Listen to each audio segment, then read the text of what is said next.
La vengeance de l'architecte. Un triple accouchement contre l'empire de son ex-mari. Chapitre 1. La signature de la trahison.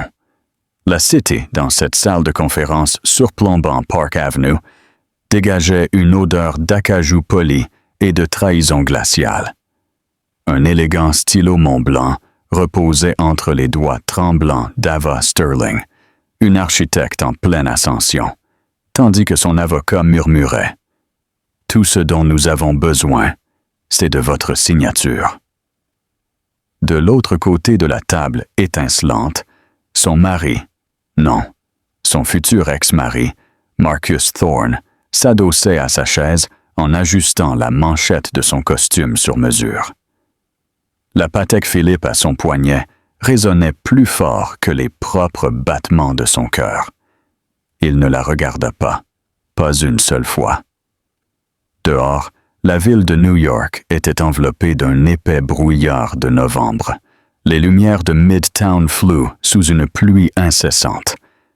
Le reflet d'Ava dans la vitre était celui d'un fantôme pâle, enceinte de 6 mois, s'accrochant aux derniers vestiges de dignité qu'elle pouvait s'offrir. La voix de Marcus fendit le silence, douce mais tranchante comme un rasoir. « Restons-en là, Ava. J'ai un vol pour Genève cet après-midi. » Il ne mentionna pas le motif. Tout le monde le connaissait déjà. Les tabloïds murmuraient depuis des mois le nom du mannequin de couverture de Vogue, Sienna Reed. Ava pressa le stylo contre le papier. Sa signature s'étala sur la page blanche comme une blessure ouverte. Une seule larme tomba sur l'encre, effaçant le mot « divorce ». Le bruit de son avocat ramassant les dossiers rayonna comme des clous sur un cercueil. Marcus se leva en glissant son iPhone personnalisé dans sa poche. « Prends soin de toi », dit-il nonchalamment. Comme quelqu'un qui congédie un serveur, elle eut envie de hurler. À la place, elle sourit. Ce genre de sourire que les gens arborent quand ils ont tout perdu et qu'ils ne peuvent se permettre le luxe de s'effondrer. Quand la porte se referma derrière lui, elle expira, tremblante, silencieuse, définitive. La ville ne s'arrêta pas. Les taxis klaxonnèrent, les sirènes hurlèrent, la vie continua. Mais pour Ava, le temps se figea là, dans cette pièce remplie de contrats et de fantômes. Son avocat hésita. « Voulez-vous que j'appelle une voiture ?» Ava secoua la tête. « Non, j'irai à pied. » Elle rangea les documents signés dans son sac en cuir usé, prit son vieux MacBook et sortit sous la bruine humide. La pluie avait un goût de métal, presque amer. Elle passa devant les vitrines de luxe. Tiffany, Chanel, Hermès. Chaque fenêtre reflétait une version de la vie qui fut la sienne. Sa main effleura son ventre arrondi, sentant un léger coup. « Nous irons bien », murmura-t-elle au bébé. « Je le promets. » C'est alors qu'en traversant la rue, les flashs éclatèrent. Un photographe cria « Madame Thorne, est-il vrai que vous vous mariez avec Sienna le mois prochain? » Ava resta paralysée. Pour la première fois, elle comprit que le divorce n'était pas une fin. C'était le début de son humiliation publique et le monde entier regardait déjà. Chapitre 2. Le baptême du feu et la triple alerte. Les photos du mariage inondèrent tous les flux d'actualité avant même qu'Ava n'ait terminé son café matinal. Marcus Thorne, le PDG technologique visionnaire, et Sienna Reed, la diva des podiums, rayonnaient sous un lustre de cristal à l'Hôtel Plaza. Les légendes étaient une poésie pour les Cruel, le couple de l'année. La robe de Sienna brillait de cristaux cousus main.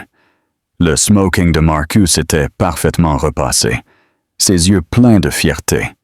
Il ressemblait au genre de personne que le monde adore, intouchable, brillant et sans cœur. Ava était assise dans sa petite chambre louée dans l'East Village, portant un sweatshirt trop grand qui couvrait à peine son ventre.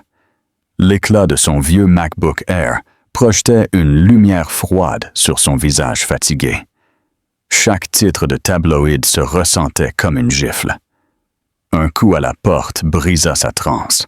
C'était Stella Davis, sa colocataire d'université, devenue une assistante juridique à la langue acérée, qui refusait de laisser Ava se noyer en silence. Stella apportait 2 cafés Starbucks et un sac en papier brun. « J'ai apporté le petit déjeuner », dit-elle doucement. « Et les nouvelles? Tu les as vues? » Ava acquiesça, sa voix n'étant qu'un murmure. Il l'a épousée, la semaine même où nos papiers de divorce ont été finalisés. Stella soupira. Du Marcus tout craché. Il croit que cela le rend intouchable. Mais la loi n'oublie pas si facilement. Il doit encore la couverture prénatale sous la clause de santé matrimoniale. Ava esquissa un faible sourire. Il trouvera un moyen de l'éviter. « Alors, nous trouverons un moyen de le coincer », répondit Stella en lui tendant le café. « Bois. Maintenant, tu entretiens 3 vices. » Ava regarda son ventre, sentant un mouvement sous sa paume. 3 petits cœurs dépendant d'elle. Elle ne put dormir cette nuit-là. La pluie frappait la fenêtre, constante et cruelle. Elle consulta à nouveau son téléphone. Des photos du mariage dans la même salle où Marcus lui avait dit un jour qu'il l'aimait. Les commentaires en dessous étaient impitoyables. Mise à jour réussie. Cette pauvre ex-femme doit être furieuse. Le lendemain matin, elle se rendit à son travail à temps partiel comme éditrice dans une petite agence de médias du district financier. À midi, elle s'assit sur un banc face au One World Trade Center. Son reflet brillait faiblement dans le verre de l'édifice.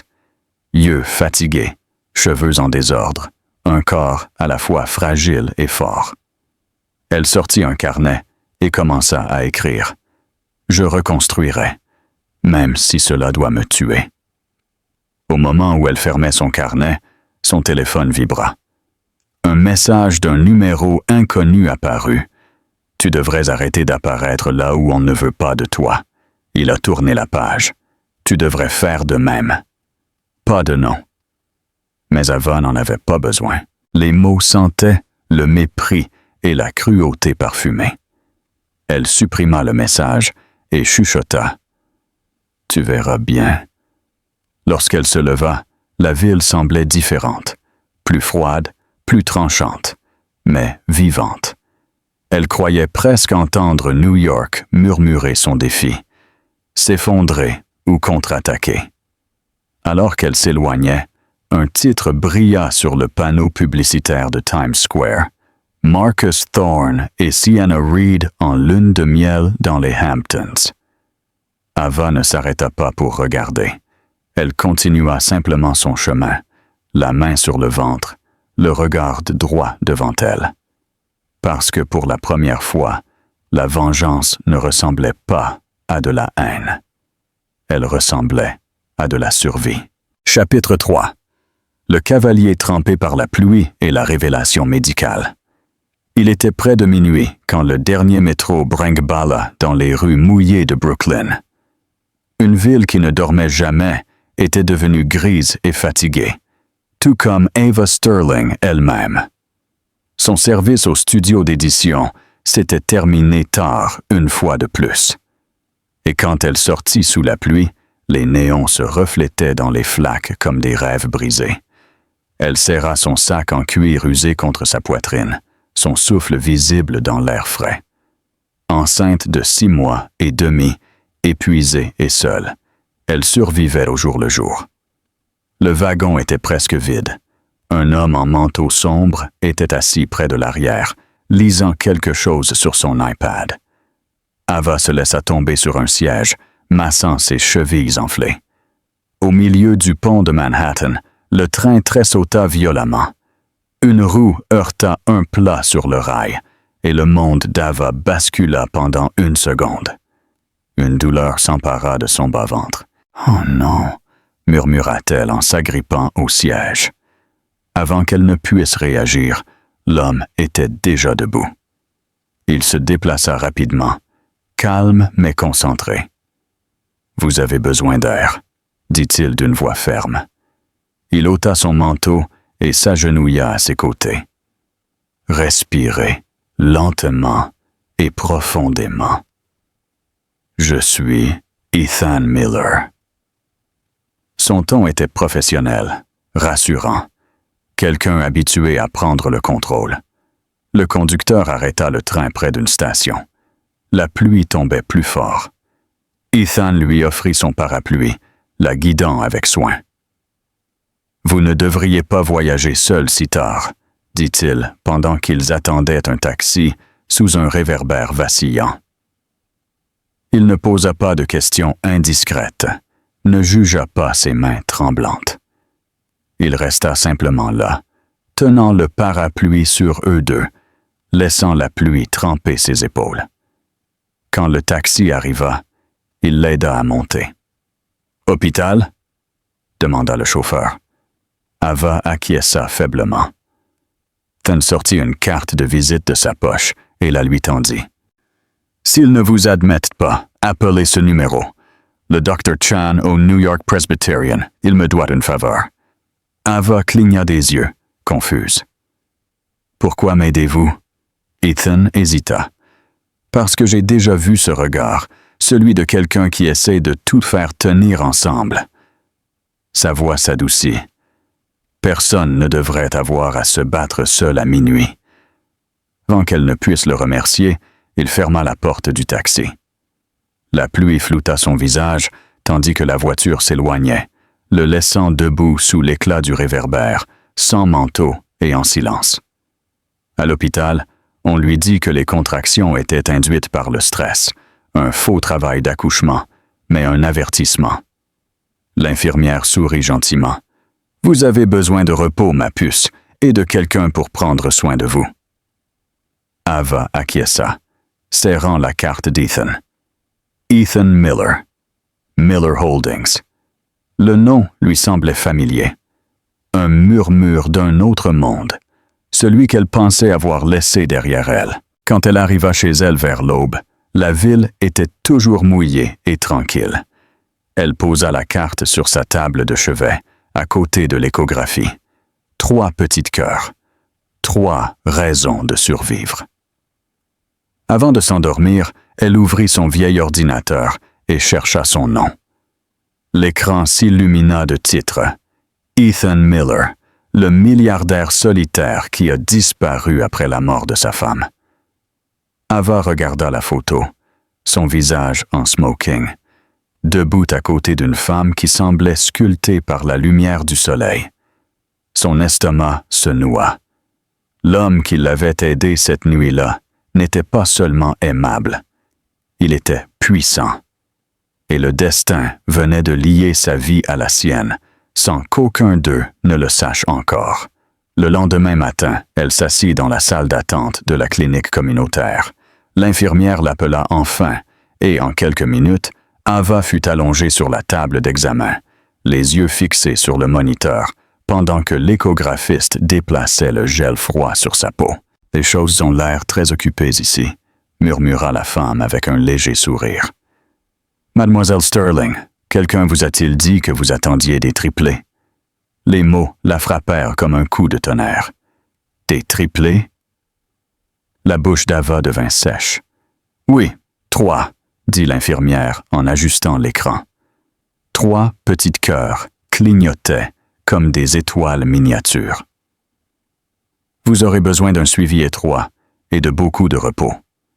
Ce type de grossesse est à haut risque. Le pouce d'Ava s'accéléra. Elle luttait déjà pour payer son loyer et rester en bonne santé. Maintenant, elle avait 3 bébés qui grandissaient en elle. Cette nuit-là, une douleur aiguë envahit son abdomen. Elle eut un haut le cœur, renversant son thé. Stella se leva. « À l'hôpital, tout de suite. » Des heures plus tard, Ava était assise dans le couloir de l'hôpital, épuisée, avec des papiers sur ses genoux. Son téléphone vibra avec un nouveau message d'un numéro inconnu. « Si tu es intelligente, tu arrêteras de faire traîner ça. Il ne reviendra pas pour toi. » Sienna, encore elle. Puis, une infirmière s'approcha avec un porte-bloc. « Mademoiselle Sterling, vous avez une visite. » Ava fronça les sourcils. « Une visite? » L'infirmière désigna les portes vitrées.